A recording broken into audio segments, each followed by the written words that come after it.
आज के मुख्य समाचारों की ओर। इस आयोजन के बारे में जानकारी देते हुए इंदौर के सांसद शंकर लालवानी ने बताया कि पिछले वर्ष इस आयोजन के लिए प्रधानमंत्री मोदी सहित केंद्रीय शहरी विकास मंत्रालय को पत्र लिखा गया था, जिस पर पीएमओ कार्यालय से सहमति मिलने के बाद यह कार्यक्रम इंदौर में आयोजित किया जा रहा है। नेशनल स्मार्ट सिटी कॉन्फ्रेंस में देश भर के सभी स्मार्ट शहरों के जनप्रतिनिधि और अधिकारी शामिल होंगे। कार्यक्रम के दौरान लगातार 6 बार सफाई में नंबर बनाने वाले इंदौर शहर के अनेकों प्रोजेक्ट और मॉडलों को भी आने जाने में सभी अधिकारी और जनप्रतिनिधियों को निरीक्षण करवाया जाएगा। साथ ही उनके द्वारा किए जा रहे कार्यों को लेकर कार्यशाला का भी आयोजन किया जाएगा। सांसद लालवानी ने प्रधानमंत्री नरेंद्र मोदी को धन्यवाद देते हुए कहा कि नेशनल स्मार्ट सिटी कॉन्फ्रेंस का आयोजन इस वर्ष इंदौर में किया जा रहा है, जिसके लिए हम प्रधानमंत्री मोदी का धन्यवाद ज्ञापित करते हैं। यह आयोजन इंदौर के लिए गौरव का विषय है। इससे पहले प्रवासी भारतीय सम्मेलन और ग्लोबल समिति के साथ G20 की बैठक जैसे बड़े आयोजन इंदौर में होना गौरव की बात है। गौरतलब है कि पिछले वर्ष सूरत में नेशनल स्मार्ट सिटी कॉन्फ्रेंस का आयोजन किया गया था, जिसमें 77 शहरों से 15 कैटेगरी में 845 से ज़्यादा आवेदन आए थे। इस कॉन्फ्रेंस से अंदाज़ा लगाया जा रहा है कि हर वर्ष होने वाली स्मार्ट सिटी की आवाज़ सेरेमनी इंदौर में आयोजित हो सकती है।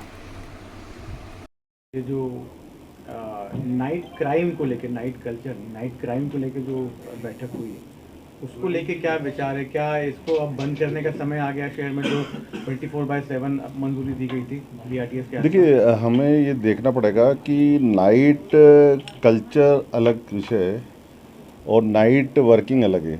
हमने जो इसमें शुरुआत की थी वो नाइट वर्किंग को लेके की, क्योंकि देश दुनिया में जिस प्रकार तेज़ी से काम बढ़ रहा है IT के क्षेत्र में, उसमें ये आवश्यक है कि नाइट वर्किंग जो हमारे युवा साथी IT के क्षेत्र में काम करते हैं उनके लिए होना चाहिए। तो इस नाइट वर्किंग को लेकर हुई थी, लेकिन इसकी आड़ में जो बातें हो रही है वो बिल्कुल ही गलत है। हमने पूर्व में भी 2 बार इसके लिए बैठे थे और हमने कहा इसके खिलाफ कड़ी कार्रवाई होना चाहिए।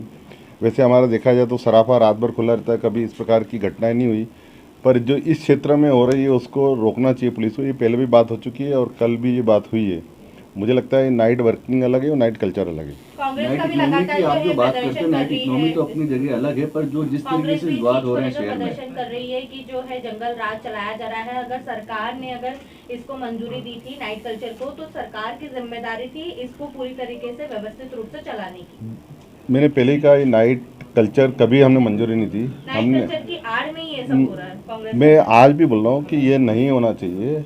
नाइट वर्किंग के लिए जीती और उसके लिए जो इकोसिस्टम डेवलप करना चाहिए वो हमने डेवलप किया था, लेकिन उसकी आड़ में मैंने कहा अगर कुछ होता है तो वो दुखद है, वो नहीं होना चाहिए। नाइट इकोनॉमी की बात होती है, उसके लिए नाइट कल्चर होना, जो रात में खुलना, वो बेहतर बात है। पर जो पब हैं, पब के रोज के एक वीडियो रोज आता है, हर वीक में एक वीडियो आता है कहीं, यदि पबों पे कंट्रोल होगा। देखिए, मैं आपके माध्यम से जनता से भी ये कहूँगा और मेरे मीडिया साथियों से भी ये कहूँगा कि समय निर्धारित सबका 11 बजे। अगर आपकी भी जानकारी में आया, हमने पब्लिक में भी कहा है और क्षेत्र में जो लोग रहते हैं उनसे भी पिछली बार कहा था कि अगर आपको लगता है कि 11 बजे के बाद भी पब चालू है और इसमें शराब परोसी जा रही है तो तुरंत बताएं, उसमें एक्शन होगी। और पिछले बार कहीं एक्शन हुई भी है, लेकिन इस बार और सख्ती से होगी, ये प्रशासन को कहा है। लेकिन स्मार्ट सिटी की अपन जो बात कर रहे हैं, तो स्मार्ट सिटी में आप हमेशा समीक्षा करते रहते हैं। इंदौर की स्मार्ट सिटी का जो काम है वो कहाँ तक पहुँचा है, कितने संतुष्ट हैं? देखिए, स्मार्ट सिटी में बहुत सारे काम हैं। अगर हम एमओजी लाइन वाला काम देखें, उसको छोड़ के बाकी लगभग सभी काम अंतिम चरण में है। देखिए, इंदौर ने स्मार्ट सिटी में एक नवाचार किया है और रीडेवलपमेंट के मामले में अगर हम कहें और अगर रेवेन्यू जनरेशन के मामले में कहें, जब केंद्र सरकार और राज्य सरकार का शेयर तो पूरे देश में 100 स्मार्ट सिटी में तय है और उसका 50% केंद्र सरकार देता है, 50% राज्य सरकार देता है। लेकिन इंदौर ने रेवेन्यू जनरेशन का जो जनरेशन का जो मॉडल अपनाया था उसमें रेवेन्यू जनरेट हुई है, लेकिन उसके बाद एमओजी लाइन वाला जो सबसे हमारा जो रेवेन्यू जहाँ से आने वाला है वो काम अभी रुका हुआ है किसी कारण से। और मुझे लगता है 2-3 बार उस विषय में बात हुई है, आने वाले समय में शीघ्र उस पर निर्णय होगा, क्योंकि वहाँ बहुत सारे लोग रहते हैं, उनका शिफ्टिंग का मामला है, वो बीच में कोर्ट चले गए थे, तो ये कुछ टेक्निकल इशू है। मुझे लगता है इसमें तेज़ी से काम करेंगे एमओजी लाइन का खास करके। बाकी प्रोजेक्ट जो है वो अंतिम चरण में। भाई साहब, जैसे कि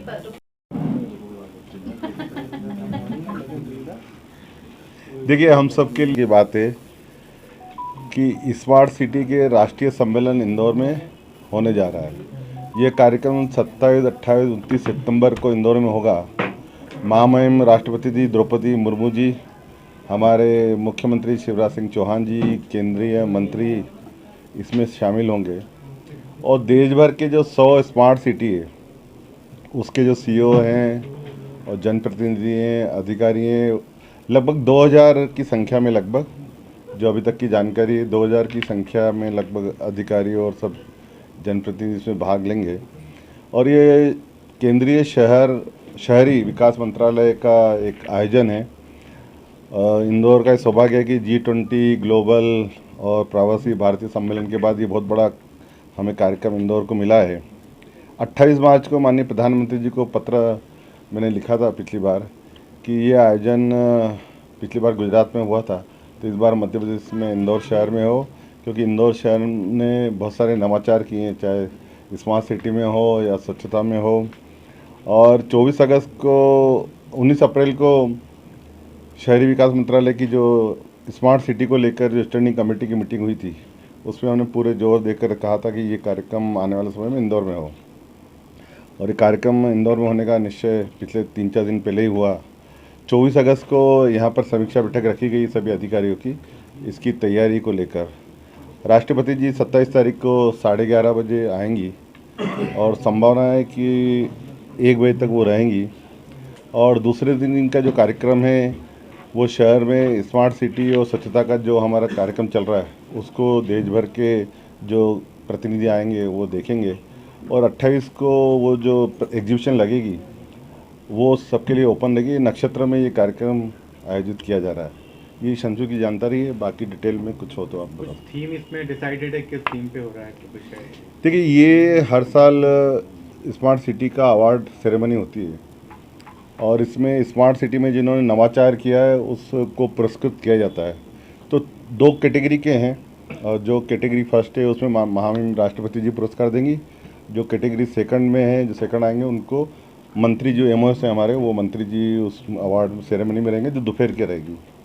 तो इस प्रकार और एक एग्जीबिशन भी लगाई जा रही है कि जिन जिन शहरों ने स्मार्ट सिटी में लेकर जो नवाचार किए हैं वो नवाचार यहाँ प्रदर्शित होंगे। हमारी मानना था जैसे हमने इंदौर ने कुछ स्मार्ट सिटी में नवाचार किया है तो उसकी जानकारी मिलेगी। अगर और किसी शहर ने नवाचार किया है तो उसकी जानकारी भी मिलेगी। स्टॉल यहाँ लगा रहे हैं और ये स्टॉल नक्षत्र में लगेंगे। आदान प्रदान भी होगा आइडिया का। कुल मिला के ये कि जिस प्रकार माननीय प्रधानमंत्री जी कहते हैं कि बड़े शहर जो हैं वो स्मार्ट सिटी और बाकी तेज़ी से आगे बढ़ रहे हैं, लेकिन हमें 2 टायर जो शहर है, सिटी हैं, वो भी आगे बढ़ना चाहिए, तभी देश आगे बढ़ेगा। तो मुझे लगता है जो बाकी प्रतिनिधि आ रहे हैं 2 टायर सिटी के आ रहे हैं वो भी देखेंगे किस प्रकार स्मार्ट सिटी में काम हो रहा है। महामहिम के अलावा इसमें और कौन मुख्य? माननीय मुख्यमंत्री जी रहेंगे, माननीय केंद्रीय मंत्री जी रहेंगे। पुरी साहब रहेंगे जी, हरदीप पुरी जी। अच्छा, एक और विषय